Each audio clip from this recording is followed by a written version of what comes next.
নমস্কাৰ, এই ভিডিঅ'টো মানে এটা বিশেষ কাৰণত দিব লগা হ'ল। কাৰণ মানে ষ্টুডেণ্ট দেখি এনেদৰে মানে পুলিচে ফাইন কটালে। হেলমেট মানে আছিলে এটা, কিন্তু মানে ফাইন কটালে। বেলেগ মানুহখিনি কিন্তু 2-3জন উঠি যাই আছে, কিন্তু তেওঁলোকক নধৰিলে। মানে এই এনেকৈ মানে বেলেগৰ কাৰণে আইন নাই, মানে আমাৰ ষ্টুডেণ্টখিনিৰ কাৰণে আইন আছে নেকি? সেইটো মোক মানে ন্যায় লাগে। লগতে এই ফাইনটো উঠি যাব লাগে, বাছ এইখিনিয়ে কথা। যিমান পাৰে সিমান সোনকালে মানে এই ভিডিঅ'টো শ্বেয়াৰ কৰি দিয়ক, যাতে এনেকুৱা যাতে নহয় আৰু মানে বেলেগৰ কাৰণে আইন নাই, ষ্টুডেণ্টখিনিৰ কাৰণে আছে। বাছ মানে ঔষধ আনিবলৈ গৈছিলোঁ কলেজৰ পৰা গৈ, তাৰপিছত তেনেদৰে ফাইন ধৰিলে। বাকী আপোনালোকে জানে কি কৰোঁ এতিয়া?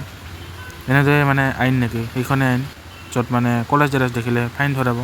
আৰু বাকী মানে যদি বেলেগ মানুহবিলাকক কিয় ধৰা নাই, তেনেহ'লে কয় মোকে উল্টা, মানে কয় যে এজন মানুহে কিমান কৰিব? এজন মানুহে নহয়, তাত 2জন ছাৰ আছিলে, তো মানে 2জনে কিয় কৰিব নোৱাৰিলে?